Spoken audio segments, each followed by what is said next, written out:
The Galactic Council chamber fell silent as Ambassador Zethkar's 4 eyes blinked in rapid succession, a clear sign of distress among the Vorthak species. The holographic display before them showed the impossible. A human cargo vessel, the Maria Santos, was descending directly toward the surface of Kepler 442c, a planet whose atmospheric pressure could crush most known starships like empty beverage containers. "They must be malfunctioning," whispered Council Member Trilesh, her crystalline form resonating with anxiety. No sentient being would attempt atmospheric entry on a death world voluntarily. The assembled representatives from 17 different species watched in horrified fascination as the human ship continued its descent. Kepler 442c was classified as a Class 3 in extreme environment, a planet so hostile that even the warlike Carathians had deemed it unsuitable for military training. Exercises. The atmospheric pressure was 300 times that of standard galactic norm, the gravity 8 times baseline, and the frequent electromagnetic storms could fry unshielded electronics in seconds.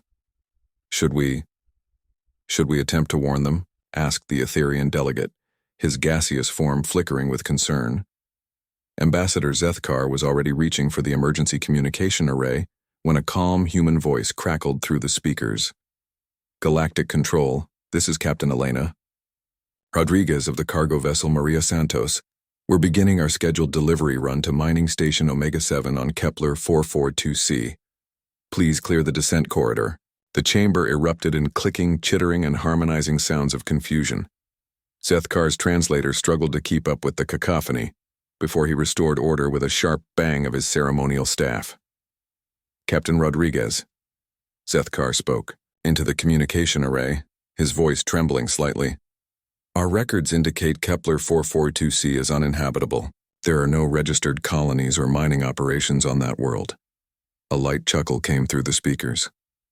"With respect, Ambassador, you might want to update your records. We've had 3 operational mining stations on-world for about 6 months now. This is a routine supply drop."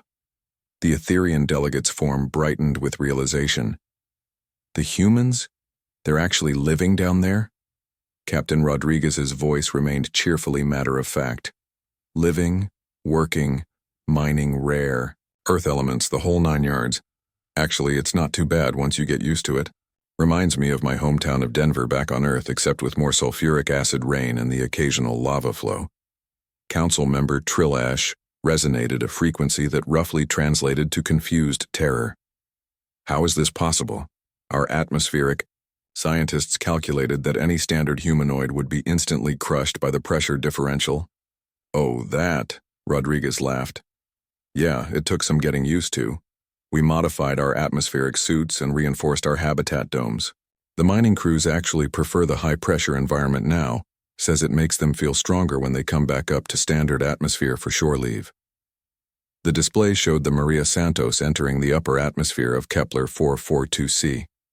Lightning the size of small cities danced around the ship's hull, which seemed to absorb the electrical discharge rather than be damaged by it.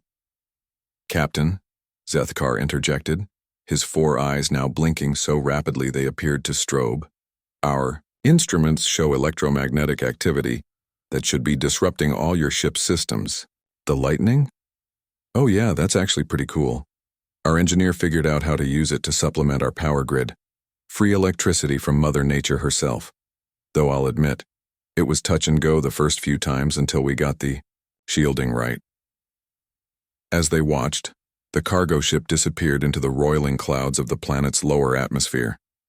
For several minutes, there was only static on the communication channel. Several council members began composing what they assumed would be funeral directives. Then Rodriguez's voice returned, slightly muffled but unmistakably cheerful. "Galactic Control, this is Maria Santos. We've touched down safely at mining station Omega-7. The boys down here are excited about the shipment. Apparently we brought the good coffee this time." A new voice joined the channel, gruff and weathered. "This is Station Commander Murphy. Thanks for the supplies, Elena. And hey, tell the council, folks up there, that if they ever want to set up their own operations down here, we'd be happy to show them around. Just maybe bring some extra strength environmental suits." Ambassador Zethkar stared at the display showing the now quiet surface of Kepler 442c. According to their instruments, there were indeed multiple structures on the surface, and they were detecting the heat signatures of hundreds of humans going about their daily business in conditions that would kill most galactic species within minutes. "Captain Rodriguez," he said slowly, "may I ask, why did your species choose to establish operations on such a hostile world?" There was a pause. Then Rodriguez's voice came back with what sounded like genuine confusion. "Hostile? Ambassador, this is actually one of the nicer worlds we've terraformed this year. You should see what we're doing on the tidally locked planet, in the Proxima system, or the methane world where we're growing organic crystals. Now those were challenging." The communication ended, leaving the Galactic Council in stunned silence. Finally, the Carathian war chief, whose species prided itself on its fearlessness in battle, spoke in a voice barely above a whisper. "Remind me never to make enemies of the humans." Zethkar nodded slowly, making a note in the official record. As he wrote, he reflected on something his predecessor had told him when he first took the position. "The galaxy is vast and full of wonders, but nothing, absolutely nothing, is more terrifying than a species that considers the impossible to be routine." Below them, on the surface of Kepler 442c, the humans continued their Tuesday. Outside mining station Omega 7, a worker paused to admire the lightning storm overhead, took a sip of coffee through his suit's feeding tube, and got back to work. After all, those rare Earth elements weren't going to mine themselves, and he had a quota to meet before the weekend.